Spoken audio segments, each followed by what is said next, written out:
చెప్పడం ఏంటి, అలాగే మేడం గారు సబ్జెక్ట్ విషయంలో కానీ లేదా మిగతా విషయాల్లో కూడా చాలా యాక్టివ్గా ఉంటారు. మేడం గారు యాక్చువల్గా రిటైర్ అయిపోతున్నారు, కానీ మేడం గారు రిటైర్ అవ్వాల్సిన అంటే కరెక్ట్గా మాట్లాడుకుంటే మేడం గారు ఇంకా ఎక్కువ పని చేయగలరు. 62 సంవత్సరాల కన్నా ఇంకా ఎక్కువ పని చేయగలరు. ఎందుకంటే మేడం గారు సోషల్ సబ్జెక్ట్తో పాటు స్కూల్లో మన టెక్నికల్ సంబంధించిన వర్క్లన్నీ కూడా మేడం గారు చేస్తారు. ఏ వర్క్ అయినా చాలా బ్యాక్గా మాకంటే బ్యాక్గా మేడం గారు ఫినిష్ చేస్తూ ఉంటారు. అంటే ఒకవేళ అది ఇప్పుడు వచ్చిన అబ్బాయి అవ్వచ్చు, అంతకు ముందు ఉన్న చైల్డ్ ఇన్ఫో కావచ్చు, ఏదైనా సరే ప్రతి ఒక్కదాన్ని కూడా మేడం గారు ఆవిడ తలకు పీరియడ్కి వెళ్తూ మిగతా టైంలోని మొత్తం స్కూల్ తరపు వర్క్లు కానీ, అలాగే అంతకుముందు పిల్లల తరపు అడ్మిషన్ రిజిస్టర్స్ కానీ, అలాగే ప్రతి ఒక్కటి కూడా స్కూల్ తరపు ప్రతి పని కూడా తన బాధ్యతగా, నేను స్కూల్లోని ఒక టీచర్ని అని కాకుండా స్కూల్లో ఒక స్టాఫ్లో స్కూల్ని ముందుకు నడిపించడంలో మేడం గారు చాలా చక్కగా పనిచేశారని. అంటే వాళ్ళు చేసిన పనులు చూస్తే నాకు చాలా బాగా అర్థమవుతుంది. ఎందుకంటే మేడం గారు సబ్జెక్ట్తో పాటు మిగతా విషయాల్లో కూడా చాలా బాగా పనిచేశారు.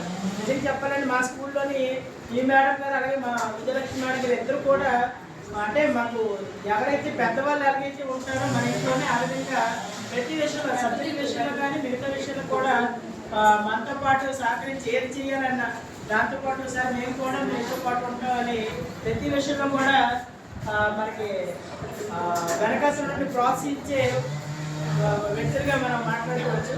నిజంగా అలాంటి టీచర్స్తో కలిసి పనిచేసినందుకు, అలాగే ఆ మేడం గారితో కలిసి పనిచేసినందుకు నాకు చాలా ఆనందంగా ఉంది. మేడం గారు రిటైర్ అవుతారంటేనే కొద్దిగా నాకు బాధగా ఉంది. ఏదైనా సరే మేడం గారి తర్వాత నెక్స్ట్ రిటైర్మెంట్ తర్వాత వాళ్ళు చాలా హ్యాపీగా ఆనందంగా వాళ్ళ జీవితం గడపాలని, ఏదైతే మిగతా లైఫ్ ఉందో చాలా హ్యాపీగా ఉండాలని కోరుకుంటున్నా భగవంతుని. Thank you sir.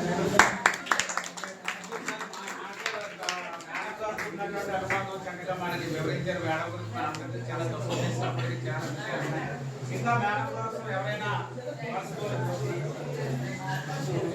Suresh madam గురించి మాట్లాడుతుంది.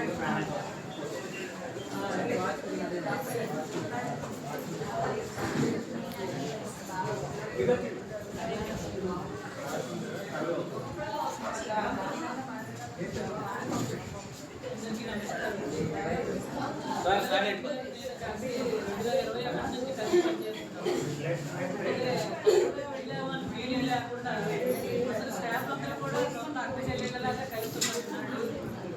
అయితే ఆవిడ దగ్గర నుంచి నేను నా సర్వీస్ ఆవిడ సర్వీస్ ఒకటే, కానీ కొంచెం ముందుగా రిటైర్ అవుతున్నట్టు స్టాఫ్ అందరం కూడా చాలా బాధపడుతుంది. ఎందుకంటే స్కూలు క్లాసులు చెప్పడం ఒక వంతు అయితే ఆన్లైన్ వర్క్లు ఏమున్నా సరే ఆవిడే ముందు గైడ్ లైన్స్లో ఉంటారు. ఏది చేయాలన్నా కూడా ముందుగా ఎలా చేయండి అని మేము మా ఐడియాని మర్చిపోయినా కూడా మేడం గారు గుర్తుపెట్టారు. స్కూల్లో ప్రతి పిల్లలు ఇంటి పేరుతో చెప్పగలిగారంటే లీలా మేడం. ఇంకెవరు అక్కడ గుర్తుపెట్టుకోలేదు. ఆన్లైన్ వర్క్లు కానీ, క్లాస్ చెప్పడం కానీ, క్లాస్ డిసిప్లిన్గా ఉంటాం కానీ, మేడం క్లాస్లో ఉన్నారంటే రెండు ఆఫ్ చేయించింది క్లాస్ అంటే లీలా మేడం క్లాస్లో ఉన్నారని అర్థం. అంత బాగా చెప్పేవారు. అలాంటి మేడంని మేము అంటే తొందరగా రిటైర్ అవుతున్నందుకు కొంచెం బాధగా ఉన్నా, ఆవిడ ముందు లైఫ్ అంతా కూడా ఆరోగ్యంగా ఉండాలని, మనవాళ్ళతోటి మనవరాళ్ళతోటి ఆనందంగా గడపాలని కోరుకుంటూ ఈ అవకాశం ఇచ్చి మీ అందరికీ ధన్యవాదాలు. తీసుకుంటాను సర్వీస్ చేయాలి. ఓపుకున్నప్పటికీ మాట్లాడి ఎక్కువ అంగీకరించాలి. పూర్తిగా న్యాయం చేయాలని కొన్ని కారణం అయినప్పటికీ మేడం తీసుకున్నారు. నెక్స్ట్ ఎవరైనా మేడం చూసి మాట్లాడితే మేడం కోసం మాకు ఏమైనా షేర్ చేస్తారా? నేనా నాకు ఒక్కరే తెలుసు కదా, మిగతా వాళ్ళకి తెలియదు కదా.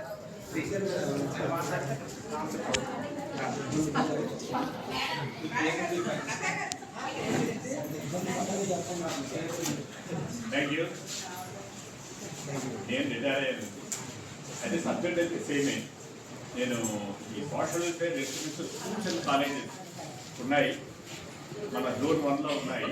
మొత్తం 4 జోన్లో ఉన్నాయి. నేను జోన్ 1లో మొత్తం అన్ని మోస్ట్ ఆఫ్ ద స్కూల్స్లో 3 జిల్లాల్లో కూడా పనిచేశాను. దాంట్లో వైజాగ్లో సెంటర్ ఆఫ్ ఎక్సలెన్స్ అని ఉంది.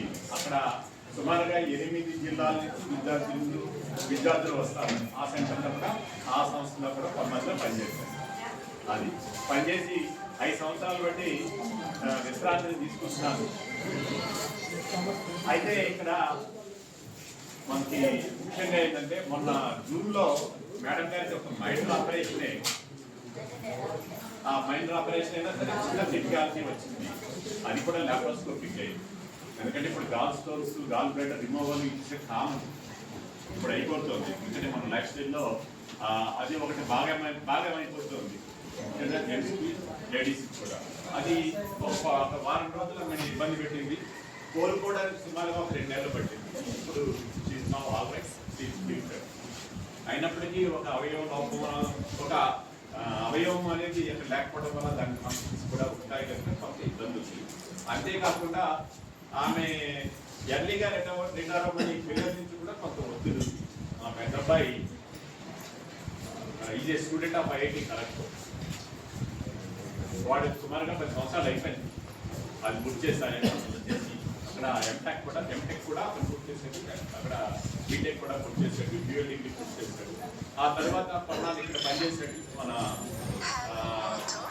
చెన్నై, హైదరాబాద్, తర్వాత బెంగళూరులో పనిచేసాడు.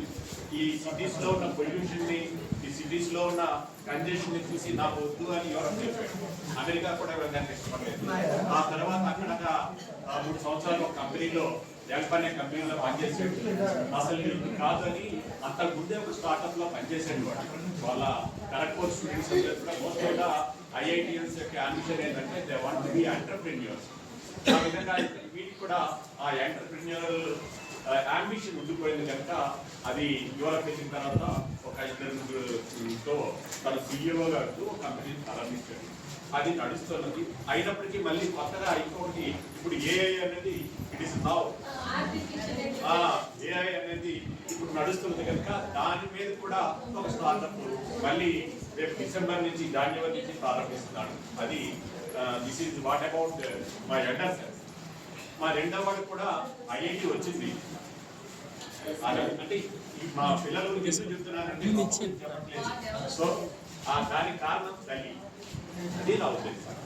ఎందుకంటే ఆమె ప్రాబ్లము, ఆమె శ్రమ, ఆమె డెడికేషను. ఎందుకంటే నేను ఈ స్కూల్లో నైట్ స్టడీ చేసుకుని వచ్చి నాకు ఆ పిల్లల్ని ఎప్పుడో వాళ్ళ స్టాండర్డ్స్ చూడటమే తప్ప వాళ్ళ దినచర్యల్లో నేను భాగస్వామ్యం కాలేదు. అందువల్ల ద క్రెడిట్ అంటే ఒక తల్లి, ఆ తల్లి కూడాను సిజే ఎంప్లాయీ, ఉమెన్ ఎంప్లాయీ ఉన్న ఒత్తిడి మనకు తెలుస్తోంది. ఆ ఒత్తిడి కూడా అధిగమించి ఆమె ఆ పిల్లల సంరక్షణ ఆ ఇద్దరు పిల్లలు కూడా ఆనందించారుగా తయారయ్యారంటే that is of her attitude. తర్వాత ఆమెకి పని చేయడం తప్ప ఇంకోటి తెలియదండి. షీజ్ ఎ వర్కింగ్ ఉమెన్ అంటాం. She's a working horse. నిరంతరం పనిచేస్తూనే ఉంటుంది. ఇప్పుడు మాస్టర్ చెప్పారు అనిల్ గారు, దట్స్ రైట్. ఆమె ఏ క్షణం కూడాను అసలు అలసట ఉండదు. ఆ యంత్రానికి నేను అంటుంది మనం జనరల్ గా యంత్రానికి అయితే అలసట ఉండదు అనుకుంటాం, కానీ కొంతమంది మనుషులకు కూడా ఆ యాటిట్యూడ్ ఉందండి. వాళ్ళు నిరంతరం పనిచేసుకుంటూ పోతారు. ఆ పనిలో కూడా వాళ్ళు ఒత్తిడిని ఫీల్ అవ్వరు. కారణం ఏంటంటే వర్క్ ఈజ్ లైఫ్. నేను పార్ట్ ఆఫ్ ద లైఫ్ అన్నా. Work is life. ఉదయం మొదలుపెట్టి 5 గంటలుగా 6 గంటలుగా మొదలుపెట్టి వంట చేస్తూ, అలాగే పూజ కార్యక్రమాలు చూసుకుంటూ, పని మనిషికి కూడా లోపల రాకుండా ఇల్లు తుడుస్తూ, వాడు ఆటో వాడు ఆగితే టకటగా సగం తింటూ పరిగెత్తే యంత్రం ఏదైనా ఉందంటే ఆమె. అది ఇవాళ కూడా జరుగుతున్నది. అందువల్ల ఆమె ఇంకా 2 సంవత్సరాలు పని చేయగలరు. మేషాలు అన్నట్టు 2 సంవత్సరాలైనా పని చేయగలరు. మనిషి మన పనవుతున్నంత వరకు పని చేయాలి. enthusiasm to work is the first quality of a man or a woman. అదే మనిషి అంటాం. మనం పని చేయాలన్న ఉత్సాహం ఉంటేనే అది మనిషి. మనకి ఆ పని చేసే ఆ స్వభావం ఎప్పుడు నశిస్తుందో అప్పుడు we are really out of this world. దాన్నే మనం ఇంకో రూపంలో చెబుతాం. ఆ విధంగా షీఈస్ కంప్లీట్ ఇన్ ఎవ్రీథింగ్. అంటే ఫైనాన్షియల్ మ్యాటర్స్ అంటే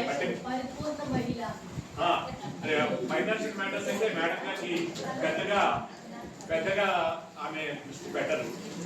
అయితే నాకు భగవంతుడు ఇచ్చిన అవకాశం ఏంటంటే ఐ మాస్టర్ లా ఫైనాన్షియల్ గా కానీ ఇప్పుడు మార్కెట్ కానీ ఇప్పుడు మిగతా విషయాలన్నీ కూడా నాకు వెళ్ళి నాలెడ్జ్ అవ్వవు. అది కూడా ఈ మధ్యనే నాకు వచ్చింది సగం వయసు నుంచి. చిన్నప్పటి నుంచి కాదు, చిన్నప్పటి నుంచి రావాలంటే మన పూర్వీకుల నుంచి రావాలి వాస్తవంగా. సో మనకి మనం మోస్ట్ ఆఫ్ మనము మనందరం కూడా ఫస్ట్ జనరేషన్ వల్ల ఉంటాం, లేకపోతే సెకండ్ జనరేషన్. అందువల్ల మనకు ఫైనాన్షియల్ నాలెడ్జ్ లేవు. కానీ దాన్ని భర్తీ చేయడానికి దాన్ని సపోర్ట్ చేయడానికి నేను ఉన్నాను. ప్రతి పైసా కూడా ఆమె అవసరం లేదు. ఆమెకు కావాల్సింది ఏమిటి అనేది ఆమె చూసుకుంటుంది అంతే తప్ప ఇదేం చేయాలి, ఇదేం చేశారు, ఇది కావాలి అన్న ఆలోచన కూడా ఆమె లేదు. అంత నిస్వార్థంగా, అంత నిర్మలంగా, పనే తత్వంగానే ఫిలాసఫీ ఆఫ్ వర్క్ దానికి మరి సబ్జెక్ట్ లేదు. అలాగా ఆమె తమ జీవితాన్ని ఇప్పటివరకు కూడా కొనసాగిస్తున్నారు. ఈవినింగ్ కూడా ఆమెకి ఏంటంటే మల్టీ టాస్కర్ మనుషులు. అంటే నేను గమనించింది ఏంటంటే షీజ్ మల్టీ టాస్కర్. నేను ఆమె గురించి పొగుతున్నాను కాదు. ఒక వ్యక్తిని మనం క్లోజ్గా చూసేటప్పుడు సంవత్సరాల కొద్ది మనకి అనిపించే మాటలు మన మధ్య గొప్పగా చెప్పడం వల్ల మన ఏం వ్యాపారం కాదు. తర్వాత మన ఫీచర్స్ ని మనము ఒక వ్యక్తుల స్వభావాన్ని అనలైజ్ చేస్తూ దానికి అనుగుణంగా మనం ఎలా ఉండాలి అన్నదాన్ని మనము ఎప్పుడు కూడా బ్యారేజ్ వేసుకొని ముందుకు వెళ్తాం. పాట చెప్పడంలో కానీ వాళ్ళతో వ్యవహరించడంలో కాదు. అది ఆ విధంగా ఆమె షీజ్ మల్టీ టాస్క్ అంటే ఎందుకంటే అది ఒకసారి నాకు ఇబ్బంది అనిపిస్తుంటుంది. ముందున ట్యాబ్ ఉంటుంది, స్కూల్ విషయాలు ఉంటాయి, ఎదురుకుంటే టీవీ ఉంటుంది, ఇంకో పక్క సెల్ ఉంటుంది. ఈ మూడింటిని కూడా ఏకాలంలో ఆమె ఈ మూడింటిని కూడా మెరగలుగుతుంది. Beautiful listener. పాటలు ఎక్కువగా వింటుంది ఆమె. అంటే మెమరీ తర్వాత మ్యాచ్ చెప్పారు. అసలు ఇంతకుముందు ప్రైవేట్ లో చెప్పేటప్పుడు ఆమె ప్రతి పిల్లడి యొక్క డేటా కూడా నా చెవులో పడుతుంది. వాడితో ఇలా ఆడుకున్నాను, వాడు ఇలా ఉన్నాడు, వాళ్ళ పేరెంట్స్ ఎలా ఉన్నారు అంటే నాకు ఈవినింగ్ వచ్చేటప్పటికి ఈ రీగెంతా ఉండేది. It is a matter of 1 hour. అయితే దాంట్లో కూడా నాకు అనిపించింది అసలు ఎవ్రీ డీటెయిల్ నరేట్, ప్రతి డీటెయిల్ కూడా చెప్పగలిగే ఆ ఓపిక, ఆ సామర్థ్యము, ఆ మెంటల్ క్యాపబిలిటీ, ఆ ఫోకస్ ఇవన్నీ కూడా ఉన్నాయి సార్. అయితే ఏంటంటే నేను స్వార్థపరుడిని, దానివల్ల నేను సుఖపడుతున్నాను. తర్వాత ఇంకోటి ఏంటంటే ఆమెకు ఆపర్చునిటీ వచ్చింది 92లోనే. ఇప్పుడు ఈమె ఇలా రిటైర్ అవ్వాల్సిన కాదు. అప్పుడు గ్రూప్ 2Bలో ఒక ఆర్డర్ వచ్చింది, మీరు జాయిన్ అవ్వండి అని. గ్రూప్ 2B ఇప్పుడు సుమారుగా డిస్ట్రిక్ట్ ఆఫీసర్స్ అయ్యే అవకాశం ఉన్న ప్రమోషన్స్ వచ్చేవాళ్ళకి. కానీ మీరు టీచర్గా చేస్తున్నారు అని వాళ్ళ గురువు గారు ఉన్నారు. అప్పుడు కూడా హిందీ టీచర్గా చేశారు. వాళ్ళ గురువు గారు సలహా ఇవ్వడం నేనేం జోక్యం చేసుకోలేదు. మీ ఇద్దరు కూడా సుమారుగా ఒకే ప్రొఫెషన్లో ఉన్నారు కనుక అమ్మా నువ్వు వదులుకోవడమే బెటర్ అని చెప్పారు. ఆమెకి అసలు ఆలోచన ఉండదు. అంటే అలాంటి విధంగానే నేను ఇలాగే ఉండాలి, అయితే నేను ఇలా ఉండాలి అనే నిర్దేశం ఉండదు. ఆ వేళకి, ఆ పూటకి, ఆ క్షణానికి అది ఆ యంత్రం నడుస్తూ ఉంటుంది అంతే. దానికి ప్రత్యేకంగా అటాచ్మెంట్స్ అంటూ ఉండవు. అంటే నేను నాకు కావాలి, నన్ను మీరు అడుగుతున్నారు, మీకు ముఖ్యంగా మహిళలను అడుస్తున్నారు, ఇలాంటి భావాలు, ఇలాంటి మాటలు మా ఇంట్లో వినపడవు. ఎందుకంటే పని చేయడంలో ఆమె నిరంతరమై ఉంటారు తప్ప ఇంకో ఆలోచన తెలియదు అన్నమాట. ఆ విధంగా ఆమెకి ఇప్పుడు గ్రూప్ సర్వీసెస్లో లేకపోతే డిస్ట్రిక్ట్ ఆఫీసర్స్గా రిటైర్ అయ్యే అవకాశాన్ని కూడా నా వాళ్ళు వదులుకున్నారు. అందువల్ల కూడా నేను చాలా కోల్పోయాను. ఎందుకంటే నేను యూనిటీగానే ఉండిపోయాను. ఆ తర్వాత వచ్చే అవకాశాలు ఎందుకంటే ప్రమోషన్ వస్తుంది కొద్దీ మనకి దూరం పెరుగుతుంది. నాకు శ్రీకాకుళం, ఆమెకు విజయనగరం. ఆమెతోనే నేను ఇక్కడే మా ఇద్దరికి కూడా నాకైతే 3 జిల్లాలకి సెంటర్గా ఉంటుందని నేను ఈ యొక్క జిల్లానే తెలుసుకున్నాను. తర్వాత వాళ్ళ ఇక్కడ వాళ్ళ దగ్గరే ఆ మేడం గారికి చాలా మంది ఇక్కడ తెలుసు కనుక విజయనగరం కోరుతున్నాను. విజయనగరం దగ్గరగా ఉంటాను కనుక దూరంగా ఏ ప్రమోషన్ వచ్చినా సరే మనకు వచ్చేది ఏమిటంటే ఒక ఇంక్రిమెంటే, దాంతోపాటు వచ్చే బాధ్యతలు. మా రెసిడెన్షియల్ సిస్టంలో నిరంతరం 24 hours పనిచేసినా సరే ఆ నిద్రపోయేటప్పుడు కూడా పెట్టండి వెంక ఎవరొచ్చి ఏ ఇబ్బంది చేస్తాడో ఏ విలేకరు వస్తాడో ఈ ఆందోళన మనకు ఉంటుంది కనుక అది అక్కర్లేదు, మనం పాఠాలు చెప్పుకుందామనే కాంక్ష నాది. అలాగే మేడం గారికి ఇంగ్లీష్ మీడియం కొంత ఇబ్బంది అయినా సరే కొంత అలా మెరుగయ్యారు. మీడియం మారిన కూడా మన అందరికీ ఇబ్బందే. మా సంస్థల్లో అయితే గత 20 సంవత్సరాల క్రితం నుంచి ఇంగ్లీష్ మీడియం ఉంది. ఆ పరిణతి ఆ ఎవల్యూషన్లో మేము అలవాటు పడ్డాం. ఇక్కడ మీకు ఇవాళ ప్యానల్ కోర్స్ వచ్చాయి. ఇది రాకముందే నేను జీపీ తీసుకొని పాఠం చెప్పేవాడు, ఓన్లీ జీపీ. అలాగే యూత్ పార్లమెంట్ అని హైదరాబాద్ లెవెల్లో కూడా చాలా ప్రోగ్రామ్స్ పాల్గొన్నాను. ఆమెకి గైడెన్స్ ఇస్తున్నాను.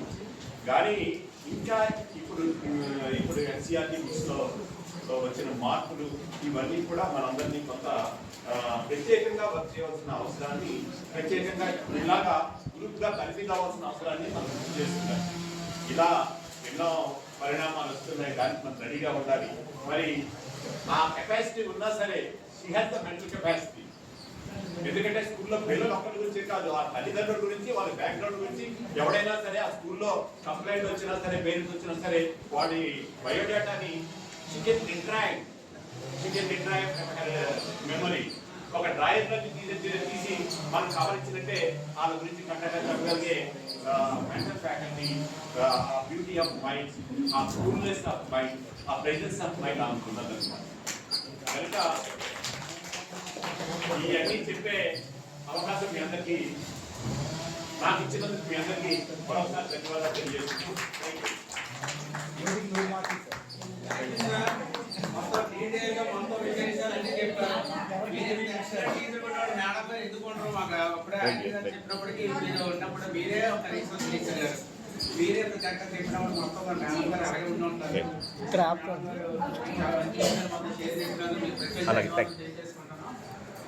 మరి నెక్స్ట్ వచ్చి మా ప్రిన్సిపల్ మేడం గారు, మరి అరుణ్ కుమార్ మేడం గారి నుంచి మరి మేము చెప్పవలసిన విషయాలు చాలా ఉన్నాయి. మేడం గారు డీడీ ఉన్నప్పటి నుంచి కూడా మాకైతే మేము 2000 జాయిన్ అయినప్పుడు మేడం గారు ఒక సీనియర్ టీచర్కి ఉండేవారు. మరి చక్కగా మరి స్కూల్ వెళ్ళడం అంత అర్థం చేసుకునేవారు. ఎవరు మేడం గారు ఎప్పుడు కూడా బయట కావడం, స్కూల్కి వెళ్ళడం, ఏ ఈవెంట్లో చేయడం. తర్వాత హై స్కూల్ వచ్చింది ఒక్కసారి కూడా ఒక చిన్న విషయాలు కూడా బయటికి ఒక ఇలా ఫామ్ చేసి ఎలా రిటైర్ అయ్యారో దీన్ని మేడం లేదన్నట్టున్నారు. నెక్స్ట్ సార్ కూడా చాలా తెలిసింది, ఆయన మంచి పొజిషన్లో సార్ మరి ఇంకో రాలేదు సార్. మరి ఆయన మంచి ఎల్ఐసి దీంట్లో ఉన్నారు. ఆయన ఏంటంటే పిల్లలు మంచి మోటివేట్ చేస్తున్నారు, పిల్లలకి భూములు ఉన్న వారికి బాగా చదువుకుంటారు. ఆ సార్ నేను ఒకటి చూశాను, మంచి రోషన్గా మాస్టర్గా కూడా ప్రిన్సిపల్ చేస్తుంటారు. ఎన్నో ఉన్నాయి సార్. సార్ గారు బాగుంది అనుకున్నాం. మరి మేడం గారు మా దగ్గర ఉండి పనిచేసిన చాలా మంది ఉన్నారు, బీపీఎంలో ఉన్నటువంటి.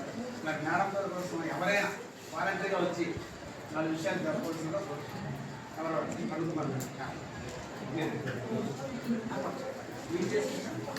చేసుకుంటారు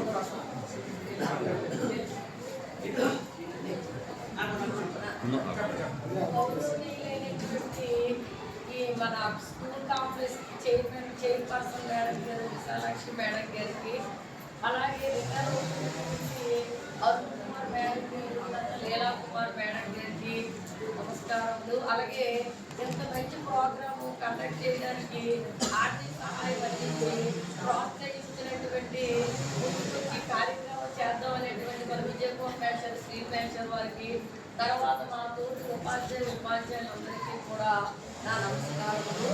ఈ మేడం గారు ఏంటంటే మేమందరం కూడా ఎలిమెంటరీలో 2000 నాది డిఎస్సి. అప్పుడు మేడం గారు మేము బాబాపేట ఎఫ్ఆర్సీలో మేము మీటింగ్కి వెళ్ళేవాళ్ళం. తర్వాత నేను హెచ్ఎంఆర్టీకి హెచ్ఎంగా కూడా చేసే హెచ్ఎంకి ఎక్కువగా వెళ్ళేవాళ్ళం. ఎక్కువగా మాకప్పుడు మా సార్ ఉండేవారు, కృష్ణమూర్తి గారు, గురుపేరు కృష్ణమూర్తి గారు. ఆ సార్ ఈ పేరు మీద ఎప్పుడు మేడం గారు ఉండే రోడ్డు మీద ఏమా కుమారి మధ్య అయిపోయావా అన్నీ రిపోర్ట్ అన్నీ అనేసి సార్ అడుగుతూ ఉండేవారు. తర్వాత మేడం గారు చూశారు ప్రతి విషయాలు కూడా. అంటే ఆవిడకి ఇప్పుడు కోర్సు అప్డేట్ లేకపోవచ్చు,